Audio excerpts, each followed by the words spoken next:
primeiros passos dela, ela começou tudo muito cedo, sempre foi muito adiantada. Era uma criança que sempre dividia tudo que tinha. Com 2 aninhos, ela passou a ir para a creche. Toda a atividade que a gente dava, ela participava das atividades. Então, ela sempre se empenhou bastante nessa parte de aprender. Nesse tempo, a gente até falava que ela era um pouco professorinha já, porque ela tinha mania também de ensinar aqueles que tinham um pouco mais de dificuldade. E foi aí até que um dia ela desmaiou. Ela já com 4 meses, parece, já estava tendo problema. Começou a ter convulsões. Então foi um processo bem difícil e complicado. Às vezes tínhamos que enfiar o dedo na boca para desenrolar a língua dela, para que ela não sufocasse. Ave Maria, às vezes comigo eu estava com ela no carro, ela mesmo desmaiava, dava um problema, um trabalho, coitada. Então foi aí onde começou a saga dela, de tomar, acho que uns 10 comprimidos por dia. Mesmo com os remédios, não resolvia. Ela nunca se escondeu atrás desse problema dela para poder se fazer de coitadinha. Ao contrário, tinha momentos que ela não sabia o que tinha acontecido e ela acabava voltando e dava aquele sorrisinho dela meigo e mostrava pra gente que estava bem. E ali a gente continuava. Isso durou por muitos anos até que ela conseguiu um medicamento que veio a melhorar isso e graças a Deus ela leva a vida dela normalmente. Mas isso superou, viu? Ela sentiu na própria pele todo esse problema, então ela sabe como lidar com essa situação e como olhar as crianças. Ela sempre foi muito família, família mesmo, né? Ela sempre foi de estar presente com todo mundo, carinhosa. Ela adora o macarrão da minha mãe, então era a especialidade dela ir pedir o macarrão da minha mãe. Surgiu um ônibus de 2 andares, aí eu fiquei empolgado, né? Falei, eu vou levar ela. Aí nós ficamos bem na frente. Quando ela viu o ônibus parando em frente àquelas coisas passando, elas abaixaram a cabeça, medo do negócio ia bater na cabeça dela. Para mim foi muito importante isso aí. As lembranças que eu tenho dela com o meu pai sempre foi de muito amor. Ele tinha ela como filha, né? Ela acompanhou muito o meu pai junto com a minha família, né? E quando ele veio a falecer, ela foi uma das pessoas que ajudou muita gente a recuperar, a ficar firme, né? Ela conversava muito comigo, que eu era muito nova.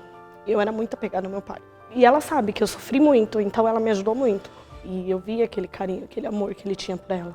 E eu tenho certeza que se ele estivesse vivo, ele estaria lado a lado, né, nessa campanha com ela. O pai dela não era tão presente como o meu pai era. Então, eu via o carinho que ela tinha por ele também. A bebida alcoólica é a pior coisa do mundo para a pessoa, principalmente a família. A família é a pior. Com fé em Deus eu parei com isso. Eu tinha um pai antes da bebida e hoje eu tenho um pai totalmente diferente sem bebida. Pai presente, amigo, um excelente avô e o meu maior cabo eleitoral. Né, Obrigado. paizinho? Uhum, obrigado. Meu pai era muito ausente da minha vida. É como se ele estivesse ocupando um espaço que ele sempre deixou vazio. E eu sinto que agora, de verdade, a gente é pai e filho. E eu faço tudo por ele e eu sei que hoje ele faz tudo por mim.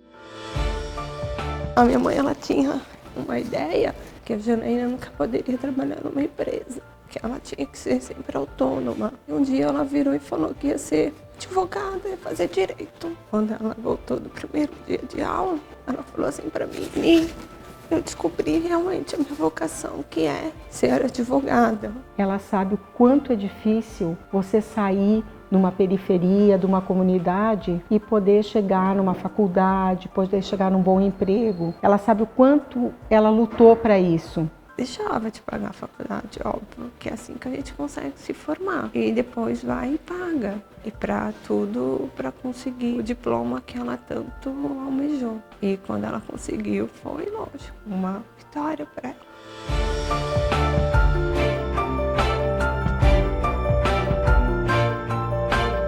Eu enxergo ela bastante como uma mulher muito batalhadora, tipo, desde pequena eu vejo isso. Eu sei que ela fez uma faculdade bem da hora, sei que ela já foi pra Harvard também.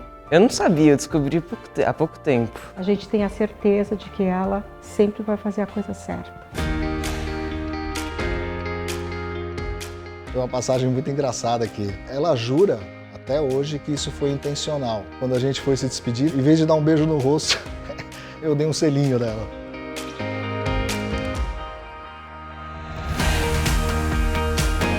Tinha um grande amigo junto comigo que se incumbiu de me suportar das horas anteriores e me levar para a igreja. Se ela estava no salão fazendo cabelo, sendo paparicada no dia de noiva, eu estava nervoso pra caramba, parecia um bicho enjaulado, respirando, me concentrando para tudo dar certo. Foram 2 momentos, na igreja, até falar o sim, eu estava uma pilha, focado, concentrado, com um estado de atenção lá em cima, para que tudo fosse perfeito para ela. E depois da festa, eu relaxei.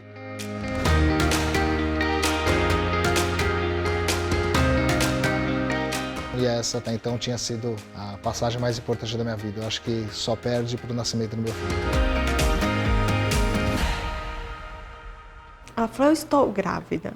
Aí eu vou ser tia, não acredito. Eu já conhecia, eu já sabia dos problemas que ela tinha com relação à epilepsia, convulsões sucessivas. Eu lembro de uma médica que falou para ela que o João Pedro nasceria com alguma patologia. Mas a minha irmã falou para mim assim, ele vai nascer saudável. E que eu achei assim muito bonito foi meu cunhado falar para ela. Independente de como vier essa criança, saiba que ela vai ser muito amada, porque ela já é muito desejada. Eu acho que isso é o verdadeiro significado de um pai. Um filho maravilhoso e que é mais inteligente do que muita gente que eu conheço, mesmo com 4 anos. Todo mundo é 30-300. Gosto de todo mundo. Todo mundo é 30-300. Junto comigo. Ela ouviu muitas pessoas dizendo que ela não podia engravidar. Que ela jamais iria ter uma vida social, uma vida igual uma outra pessoa. Que sempre ela ia ter que ter alguém ao lado dela. Você vê que é uma pessoa que tem persistência, que tem garra naquilo que ela quer. E isso é o que a fez chegar onde ela chegou hoje. E ela, como advogada, né, ela largou o direito para entrar na gestão pública como subsecretária de juventude. Eu era estagiária da Janaína e já naquela época ela era fora da curva, né? Ela sempre foi além da média. Teve uma situação que foi muito engraçada, que nós fomos num evento de juventude e não queriam deixar a gente entrar de jeito nenhum, estavam barrando a gente. A Janaína abriu um sorriso, cumprimentou todo mundo. Quando a gente olhou, ela estava no palco, discursando, falando assim para uma multidão de jovens. Assim. Conheci a Janaína no Global Shapers, né? Global Shapers é uma comunidade global do Fórum Econômico Mundial, onde jovens de extremo talento são selecionados para representar as suas cidades globalmente. Então a Janaína Lima foi selecionada como uma das 15 jovens que podem mudar o município de São Paulo e, consequentemente, o mundo. Quando a gente começou a ficar junto, tinha muitas restrições com relação ao mundo político. E aí eu sempre falava para ela e reclamava. E eu, quando dou para reclamar de alguma coisa, eu sou contundente e insistente. E aí até um dia que ela, ouvindo essas reclamações, ela parou e me falou assim, ok, tudo isso que você está falando, você tem razão, mas o que você está fazendo para mudar? Eu falei a célebre frase, eu pago os meus impostos. Aí ela falou, você pode fazer mais do que isso. Eu falei, tá bom, como? Ela falou, você quer fazer? Eu falei, tá bom, eu quero. E aí que ela me apresentou o pessoal do Vem Pra Rua.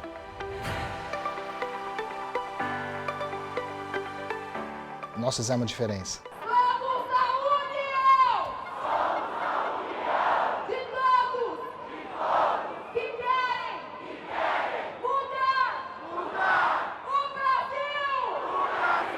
A gente percebia que ela falava coisas que ela realmente acreditava de uma forma muito combativa. Você percebia que ela tinha muita força, mas muita força interna mesmo para proceder daquela forma. De norte a leste, de sul, sudeste, nós somos o único povo! Quem é que não vai apoiar alguém honesta, perseverante, não tem tempo ruim? Quem não vai apoiar uma pessoa assim? Não adiantava somente você ficar dentro do movimento, se manifestando na rua, para poder levar adiante, levar para frente as ideias e conseguir obter resultados, teria-se que participar da política diretamente. Então foi isso que aconteceu com ela.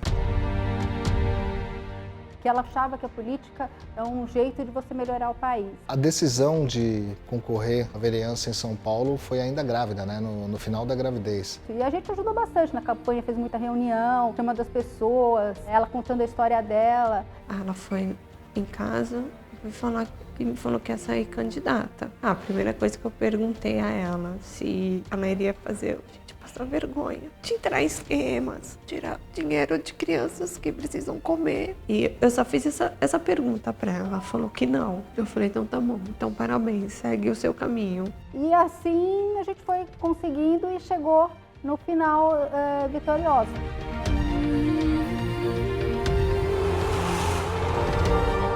Ela é uma capacidade muito grande, não é? Ela não está muito preocupada com dinheiro, eu sei que ela está muito mais preocupada com as crianças, as pessoas. Uma coisa que eu fiquei muito orgulhoso foi a questão da lei da primeira infância. Então, pensar soluções do ponto de vista de primeira infância, isso fez com que a gente criasse um movimento de mudança na cidade de São Paulo. Porque a partir do momento que você pensa em soluções para a primeira infância, então crianças de 0 a 6 anos, está pensando soluções para todos os paulistanos. Tenho certeza que essa legislação ela foi feita no seguinte pensamento: o que eu gostaria que fosse feito e que fosse bom para o meu filho é o que eu vou colocar no papel para que todos os filhos de todas as mães de São Paulo tenham também. A gente estruturou juntas o primeiro coworking público do Legislativo no mundo. A gente pôde fazer com que as pessoas soubessem que aquele era um espaço público, um espaço dedicado à inovação,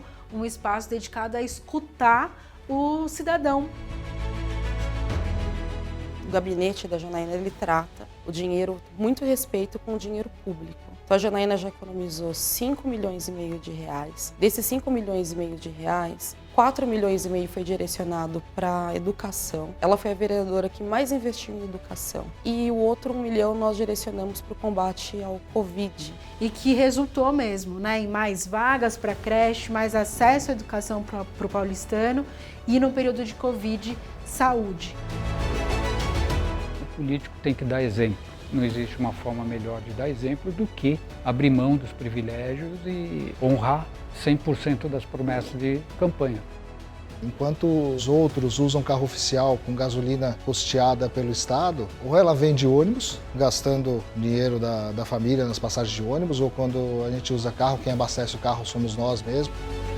O que ela se propõe a fazer, ela faz muito bem. E o que ela promete, ela cumpre. A gente vê aí em tudo que ela tem feito aí durante esses 4 anos, né? Se a gente realmente quer mudar, a gente tem que encabeçar a mudança dando exemplo. E eu não tinha dúvidas de que ela ia fazer muitas coisas pela comunidade, principalmente ali pelo Capão Redondo, onde ela cresceu, né?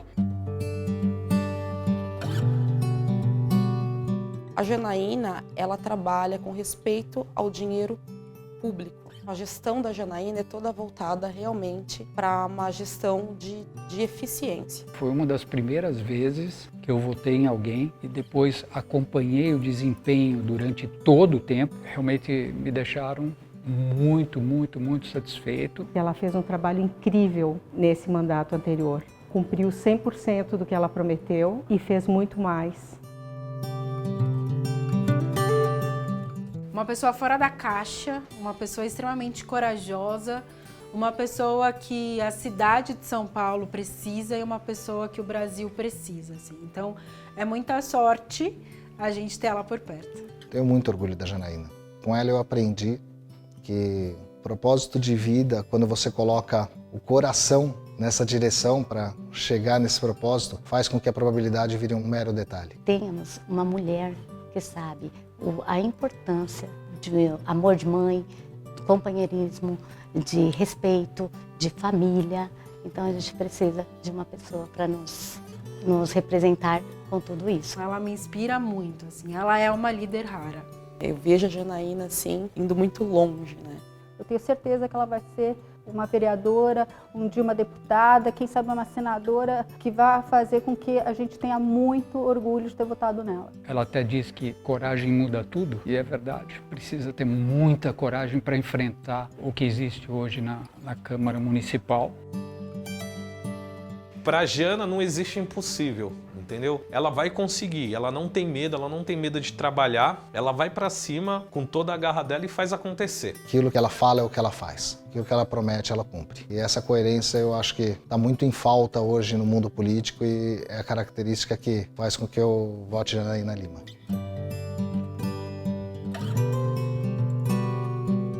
Você sonha com um Brasil melhor e esse é o melhor sonho que a gente pode ter. Um Brasil melhor para os nossos filhos, para os nossos netos, para as nossas crianças. Nunca deixe de sonhar. Sonhar é o primeiro passo para a gente realizar. E a gente só vai conseguir construir o Brasil que todos os brasileiros merecem se os compromissos forem mantidos e se a nossa capacidade de sonhar não se limitar aos problemas, mas for sempre maior do que eles. Eu confio em você, eu confio em toda a sua determinação. Sei que você vai chegar lá e sei que você é uma grande vitoriosa e sei que você vai pensar muito em todas as pessoas da periferia. Obrigada por tudo.